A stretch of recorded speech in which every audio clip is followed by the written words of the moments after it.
You're listening to Skeptoid. I'm Brian Dunning from Skeptoid.com. Nazis and the Occult. Turn on the television and you won't have to wait long before a show comes up purporting to be a documentary of the deep occult roots of Hitler and the Nazis. It seems to be a perfect explanation for how a group of human beings could be so cruel. Only the dark influence of demonic powers and religious extremism could explain something as unspeakable as the Holocaust. The idea of Nazi occultism has been shoved down our throats so many times that many of us simply accept it as historical fact.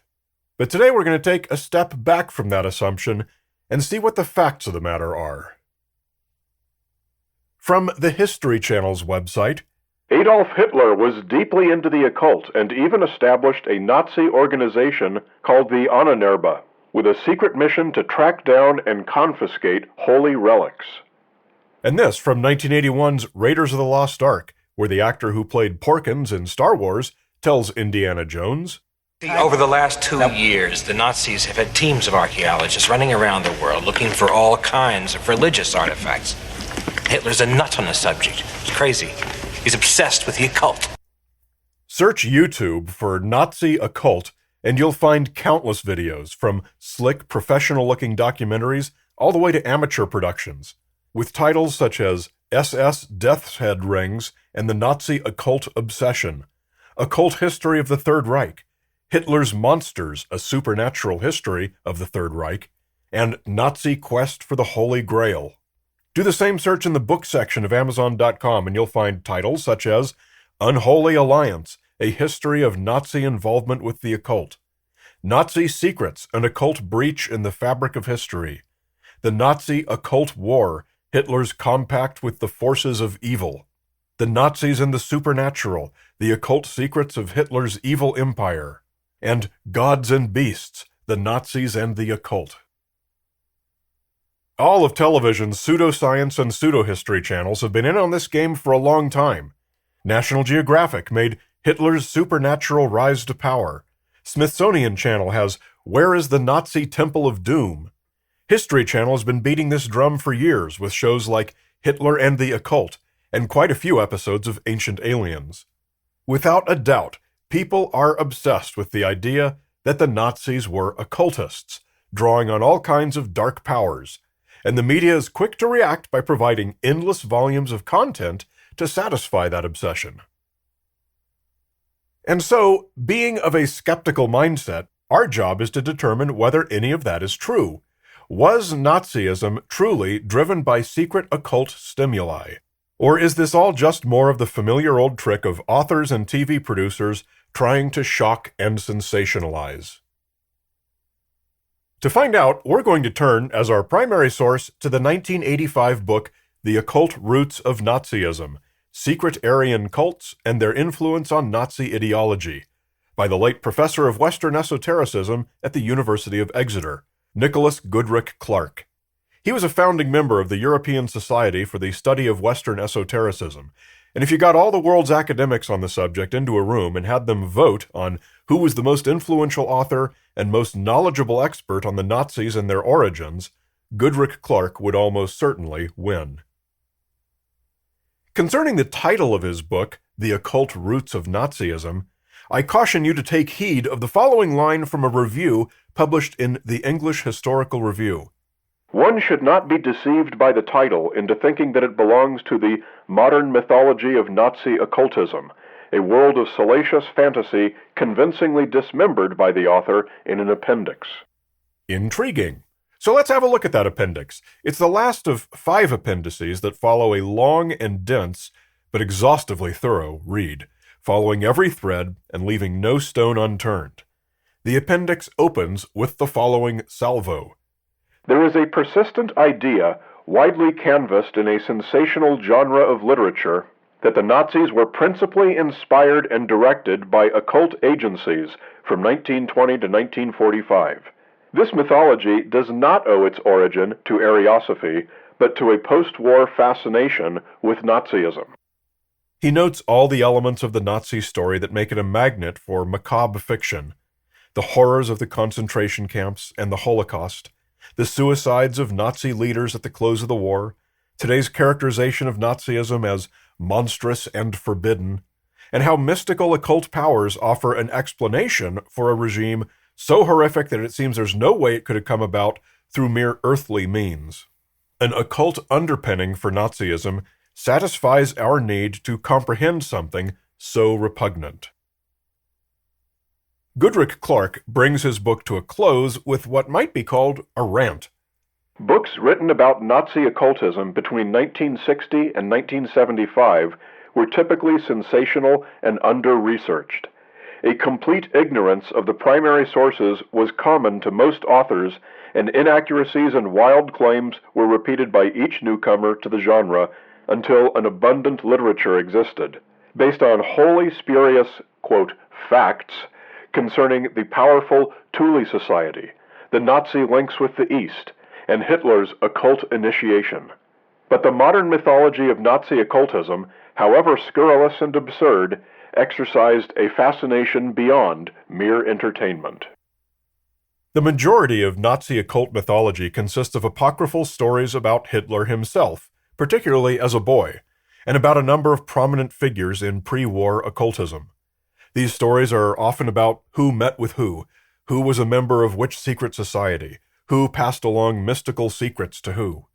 Goodrick Clark does go into many of these, there are far more than I could keep track of, and generally proved each to be entirely without evidence, grossly exaggerated or misrepresented, and in many cases outright fabricated by various authors. So it would be easy to conclude that the link between the Nazis and the occult is completely fictional. But it's not.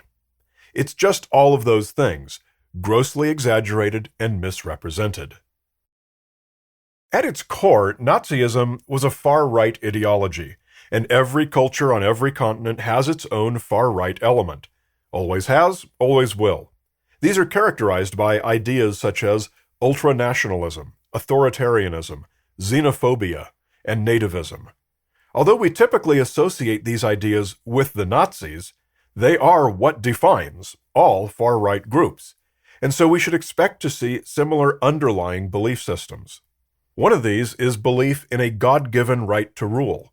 This was present in the early days of the rise of populism in pre-Nazi Germany. It was in the form of what we now call Ariosophy, which literally means Aryan wisdom. The two most central figures in the rise of this ideology were the Austrians Guido von List, 1848 to 1919, an occult writer, and Jörg Lanz von Liebenfels, 1874 to 1954, a former monk and prominent anti-Semitic writer. Various Ariosophical ideologies spread throughout Austria and Germany in the late 1800s and early 1900s, a period called the Modern German Occult Revival, spawning groups such as the Thule Society, which began in Munich at the end of World War I. The Thule Society's brief life was an influential one. The Nazi swastika was adapted from the Thule Society's emblem. They published a newspaper, which later became the main newspaper for the Nazi Party. And most importantly, they organized the political party, which later was reorganized by Hitler into the Nazi Party. Two men who later became Nazi leaders, Hans Frank and Rudolf Hess, had been members of the Thule Society. Given these connections, many authors seized upon the Thule Society and framed it as the principal bridge that connected the Nazis to the occult. Many authors have falsely named nearly every Nazi official as having been a member, even Hitler himself. In fact, the Thule Society was quite weird. It drew its name from a non-existent landmass in the far north, which they believed was the ancestral home of the Aryan race. Members were required to swear they had no Jewish or, quote, colored lineage. Functionally, the society was concerned mainly with racial purity and white nationalism, but one of its tenets was devotion to a Trinity version of the Germanic god Odin. Hitler's only proven connection to the Thule Society was that it was he himself who severed the Nazi Party's ties with the group in 1920, which then fell into decline and was gone by 1925. Then, in 1935, Hitler used the new anti-Masonic laws to finally close down the rest of the occult and esoteric groups like the Thule Society had been. The only group he wanted good Nazis to belong to was the Nazi Party. Willy Ley, who escaped Nazi Germany before the war and came to the United States, was an author who documented some of the strange beliefs that had found some traction in Nazi Germany.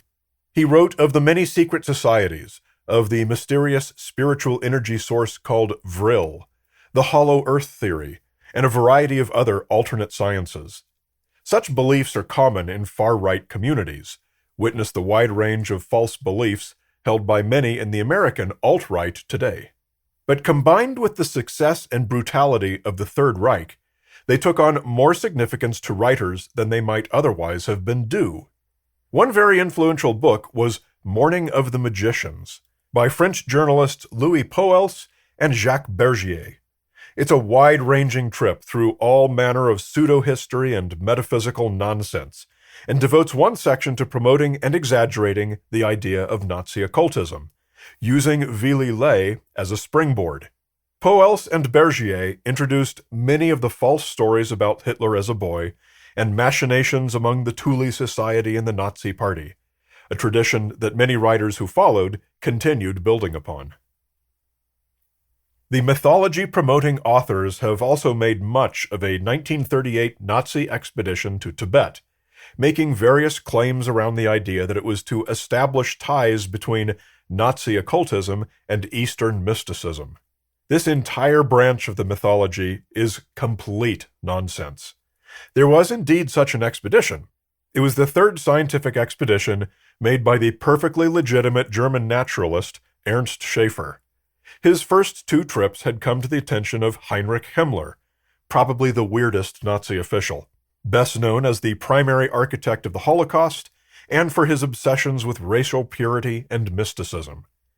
Himmler had established an office called Ahnenerbe, which was charged with, essentially, scientific research proving the superiority of the Aryan race, as well as any pet pseudosciences Himmler came across.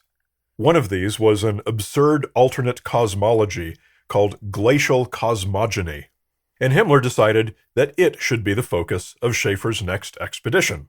Schaefer and his team were required to all join the SS, and the expedition was rebranded as an Ahnenerbe project. Fortunately, to Schaefer's credit, they did the normal botanical, zoological, and anthropological research they had planned, and ignored Himmler's silly instructions. Claims that the expedition established a mystical connection between the Nazis and the Tibetans, or whatever, are pure fiction. Like all members of all groups, Nazi leaders were products of their backgrounds and surroundings. Many grew up amid the modern German occult revival period, and many retained beliefs they may have adopted during that period. So we would expect that occult beliefs were found among Nazi leaders about as often as among the German population at large. Fanatics, such as Himmler, were no more common than are fanatics today, but they certainly existed. As far as the occult being a major influence of the party, it's simply not possible to put together a compelling case without resorting to fiction.